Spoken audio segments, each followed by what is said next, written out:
It's my very great honour to award Geoffrey Rush the 2009 Raymond Longford Award.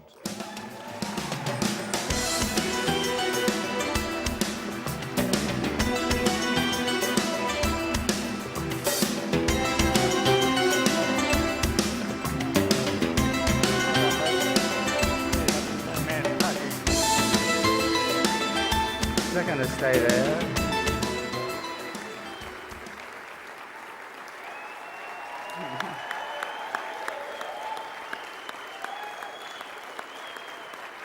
Broadway. Thank you. Please sit down.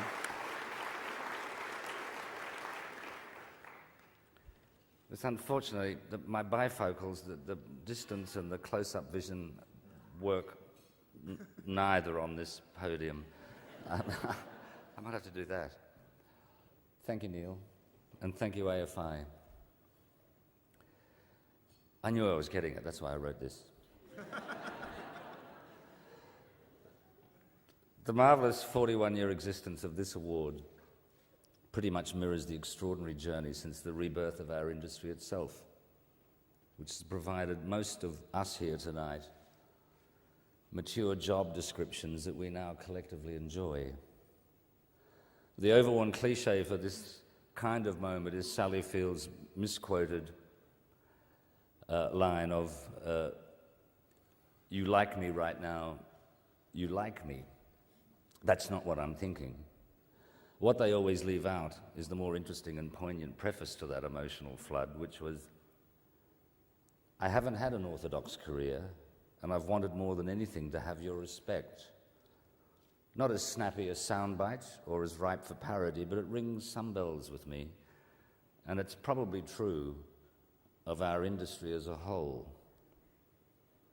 I am moved, tinged with an understandable sense of being slightly overindulged in being offered this exceptional accolade, especially from my most frequent artistic collaborator, who also happens to be one of my closest friends.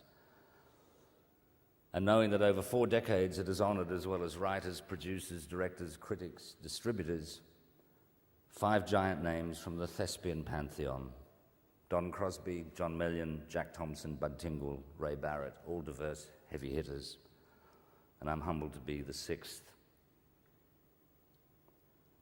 I do secretly dream about a Logie.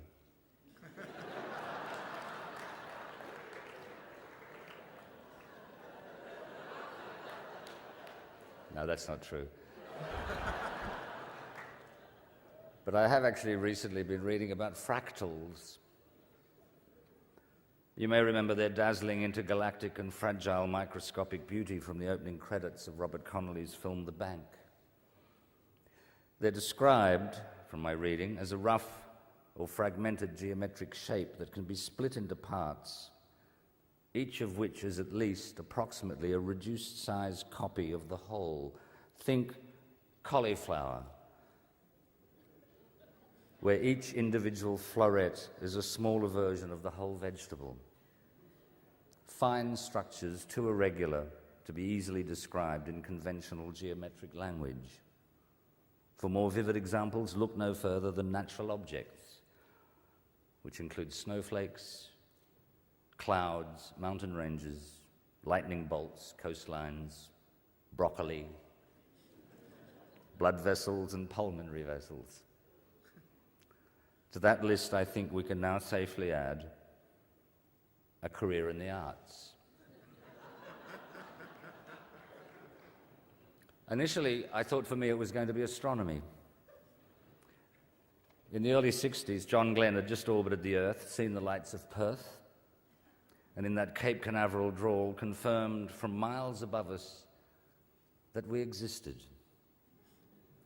On the ground at that time, Australian adults were apparently moping around hunched and culturally cringing, looking like a John Brack painting, or being beguiled by Menzies into the afternoon light of a long, rather bland, Presbyterian kind of day.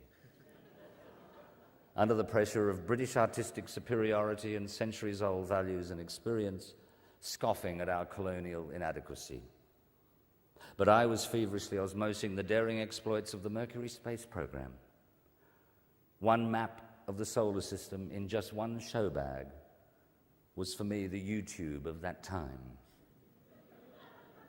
I'd fallen in love with the planetary system. My imagination went ape, the wonder and the scale of it all. I adored the speculation that if a basketball in my front yard in suburban Brizzy was the sun, then Mercury would be a pea about 8 inches away, the Earth a marble near our letterbox. Jupiter was an orange in Lutwich, a couple of tram stops from our place. And so on, with Pluto being a little silver ball cake decoration at my cousin's place near Cooperoo on the other side of town. I brought up all of this uncontrolled, giddy stuff in my prepubescent head with the vocational guidance officer in Year 9. Sir, Uranus is a golf ball in the middle of the Albion Five Ways. The blunt reply was, you'll need Maths 2 and Physics. No one needs Maths 2 and Physics. But thank God my primal primary school pleasure was getting up and doing skits. Whichever side of the brain it is that fires up and favours this persuasion, I had it. This innate predilection nurtured me through the running of school drama clubs, radical university theatre, and yet through all that period no one could ever consider this to be a conceivable vocation. It was the no-go zone.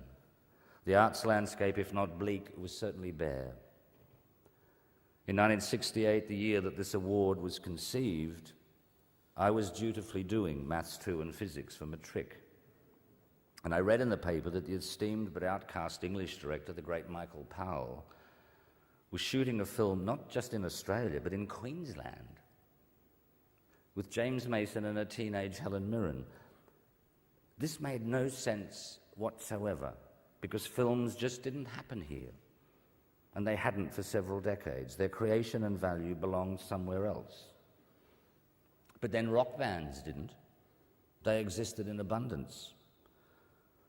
The pub scene via TV from Sydney, Melbourne, Adelaide, and even Brizzy was giving us the Easy Beats, the Loved Ones, the Twilights, the Master's Apprentices, the Purple Hearts, a list that barely touches the sides.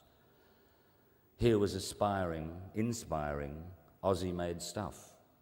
So I found some sort of outlet there by being in a band. My creative energy somehow leading eventually to a gig at the Queensland Theatre Company, and I've ridden shotgun with the industry ever since. A career in the arts is not like the slogan, Queensland, beautiful one day, perfect the next. No, the road chosen is twisty. You meet more than a fair share of forks and T-intersections with lots of dead ends. In our cultural ranking, it's always a dirt road, and a back one at that, with soft edges. It's always nighttime and foggy. You have no headlights and definitely no map. Nor in the eyes of those who favour a marketplace community do you even warrant a license. Mostly you're not even sure where it is you're particularly heading. And this whole metaphor comes from a speaker who can't even actually drive. So if there's any valuable meaning to the words outstanding achievement, it probably refers to merely having gotten into a car in the first